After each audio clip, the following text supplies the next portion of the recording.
নমস্কাৰ, মই অলকা বৰুৱাই কৈছোঁ। এই এক্সেছ বাৰ অলকা বৰুৱা।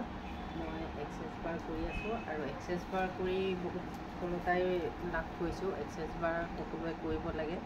এক্সেছ বাৰ কৰা যিসকল লোকে কৰিছে তেওঁলোকৰ কোনো এতিয়া মাথাত প্ৰেছাৰ নাই, টোপনি ধুনীয়া আহে আৰু সফল আৰু আঙুলিৰ স্পৰ্শত যি ব্ৰেইনত টাচ কৰি শাৰীৰিক মানসিক সকলো সমস্যা দূৰ কৰিব পাৰি আৰু সকলো ধৰণৰ ৰোগতে এক্সেছ বাৰে কাম দিয়ে।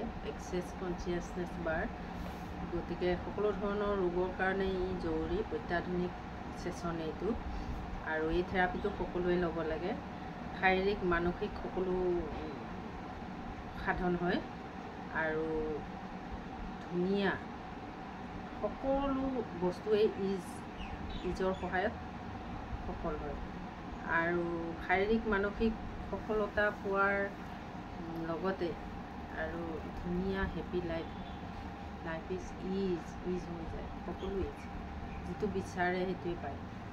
আস্ক দ্য কুৱেশ্যন নিজক সোধক আৰু উত্তৰ পিছফালে ওলাই আছে। ইউনিভাৰ্ছে কেথেলেকত দি থৈ দিছে সকলোৱে বিচাৰক আৰু পাব।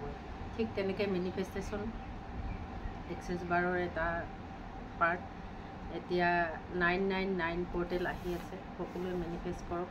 আৰু মেনিফেষ্টটো কিছুমানে মেনিফেষ্ট বহুত ধৰণৰ আছে। কৈ থাকি কৰিব পাৰি, শুভ সময়ত ক'ব পাৰি, বাক্যৰে ক'ব পাৰি, গাৰু কভাৰত ৰাখি ক'ব পাৰি আৰু আপুনি কাম কৰি থাকোঁতে কৈ থাকিলেও মেনিফেষ্টেশ্যন হয়। গৈ থাকোঁতে ট্ৰেভেলিং কৰি থাকোঁতেও হৈ যায় মেনিফেষ্টেশ্যন। এতিয়া কোনে কি টেকনিকত কৰিব এইটো কৰিলে সফল হয়। আৰু 99 পৰ্টেল সিদিনাখন এইফালে 2025টো 9 আৰু এইফালে 9 ছেপ্টেম্বৰ, মাজতো 9। গতিকে সকলোৱে এই এঞ্জেল নাম্বাৰটোৰ সহায়ত, এই 999 পৰ্টেলৰ সহায়ত সকলোৱে এইখিনি সুবিধাখিনি ল'ব বুলি মই আশা কৰিলোঁ। আৰু যোনে যেনেকৈ পাৰে সুবিধাখিনি ল'ব।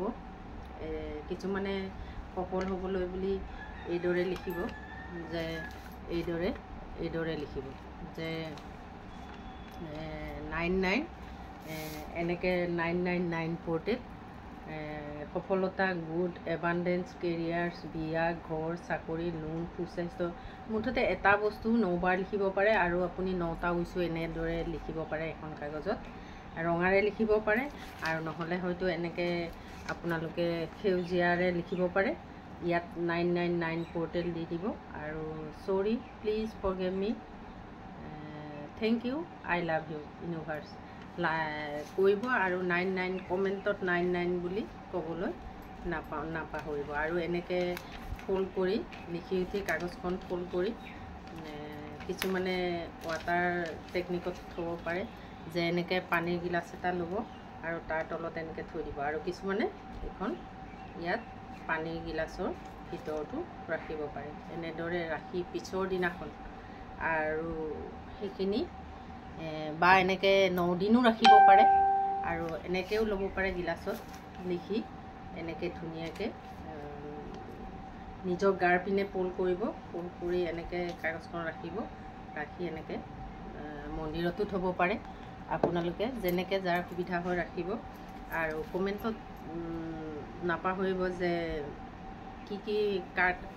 কি মানে হ'ল, কি লাভ কৰিলে, গ্ৰোথ, ছাকচেছ, জব, মানি, ৰিলেশ্যন, সকলো আৰু হোম, যাক সৰু পৰাই কৰিব পাৰে। মেনিফেষ্টটো সৰু পৰাই কৰিলেই গম পাব যে টাইম লৈ কৰিব আৰু সকলোৱে কৰক মেনিফেষ্টটো।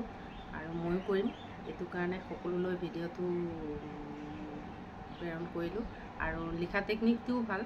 সকলোৱে লিখি হয়তো সেইখন ভগৱানৰ ওচৰত থৈ দি 9 দিন পিছত বা গোটেই মাহটো ৰাখিব পাৰে। ৰাখি আপুনি গছৰ তলতো দিব পাৰে, নদীত উটাই দিবও পাৰে।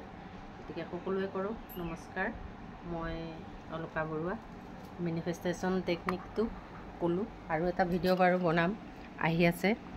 যোগাযোগ কৰিব মোৰ লগত। মই গৈ আছোঁ অতি সোনকালে ডিব্ৰুগড়, যোৰহাট, নলবাৰী, বাইহাটা চাৰিআলি। মোৰ ঘৰ বাৰু উত্তৰ গুৱাহাটীতেই, গুৱাহাটীলৈ গৈ আছোঁ। লখিমপুৰ, ৰাঙাপাৰা। যিসকলে এক্সেছ বাৰ ক্লাছ বিচাৰে যোগাযোগ কৰিব। মই ফেচিলেটৰ অলকা বৰুৱা, আপোনালোকৰ ওচৰতে পাব, সহজতে পাব, আৰু সকলো ইজি, বিচাৰিলেই সকলো পোৱা যায় আৰু উত্তৰো লগতেই থাকে।